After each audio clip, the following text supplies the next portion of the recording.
শুভাংকৰ শইকীয়া আমাৰ বিদ্যালয়ৰ অষ্টম শ্ৰেণীৰ ছাত্ৰ আছিল। খুব অমায়িক, ভদ্ৰ, নিয়মানুৱৰ্তিতা মানি চলে আৰু এজন খুব উদয়মান প্ৰতিভাৱান ছাত্ৰ আছিল।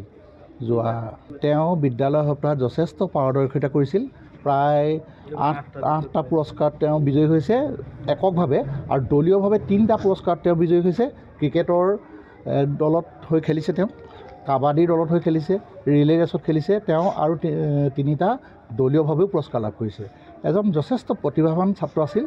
আমি খুব দুখ প্ৰকাশ কৰিছোঁ, খুব দুখ লাগিছে আমাৰ বিদ্যালয়ৰ আপোনালোকে দেখিছে যি এটা পৰিৱেশ, শোকাকুল পৰিৱেশটো দেখি আপোনালোকে নিশ্চয় অনুভৱ কৰিব পাৰিছে যে কেনেকুৱা এটা পৰিস্থিতিৰ সৃষ্টি হৈছে। আৰু তেখেতৰ লগতে আমাৰ বিদ্যালয়ৰ আৰু কেইবাজনো ছাত্ৰ আঘাতপ্ৰাপ্ত হৈছে। এজন প্ৰতিভাৱান গায়ক ছাত্ৰ প্ৰাচুৰ্য শইকীয়া, 7ম শ্ৰেণীৰ ছাত্ৰ, তেওঁ ইতিমধ্যে আঘাতপ্ৰাপ্ত হৈছে।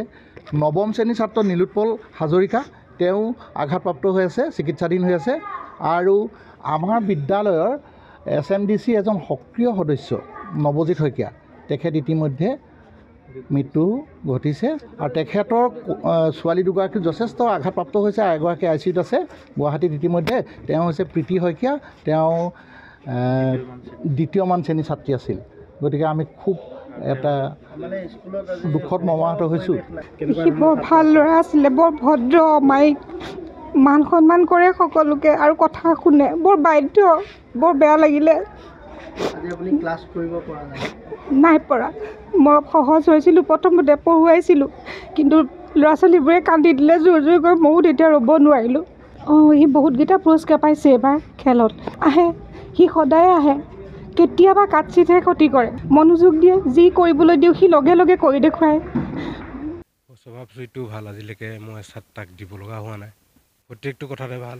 এতিয়া নেগেৰা চেগেৰা সেইবোৰ বজাইকৈ লোৱাটো আনিছিলে, কালি 8টাত পাই আনিছে, 8টাত পাই আনি মোক দেখুৱাইছেহি। এতিয়া সেইবোৰ পুৰস্কাৰ কি কৰিম মই বিচুতিয়ে খাইছোঁ। ল'ৰাটো মই তাক আজিলৈকে কৈছোঁ নহয়, এষাৰ গালি দিব লগা নহ'ল। মোক ক'লে নাযাবি বুলিলেও নাযায়, কথা শুনে ল'ৰাটোৱে। মই ল'ৰাটো হাত বহি বাকী যদি থাকি গ'লহেঁতেন মই তেতিয়াও বহুতকণ ভাল পালোঁহেঁতেন। 8ত পঢ়ি আছে, দৌৰত ডিছকাছ, তাৰপৰা এনেকৈ আৰু জাপত, হাই জাপত, লং জাপত পাইছিলে নেকি। এনেকৈ এই জ্ঞানপীঠ মধ্য ইংৰাজী বিদ্যালয় তাতে পঢ়িছিলে। এতিয়া কি ক'ম আৰু, ক'বলৈ মোৰ এতিয়া ঘৰখনত এনেকুৱা অৱস্থা হ'ল, মাত মাতিবলৈ মানুহ এটা নাই। এতিয়া বাইদেউ ভিনদেউ সিহঁতি আছে, সিহঁতি গুচি যোৱাৰ পিছত মানে মোৰ ঘৰখনত মাত মাতিবলৈ মানুহ এটা নাই। দাদাৰ ঘৰখনতো সেই তেনেকুৱাই হ'ল।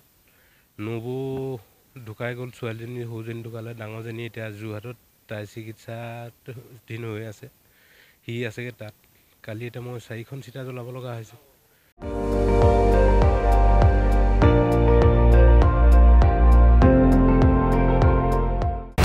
আপুনি চাই আছে ND24, সৰ্বশ্ৰেষ্ঠ নহয়, সৰ্বোত্তমৰ দৌৰত।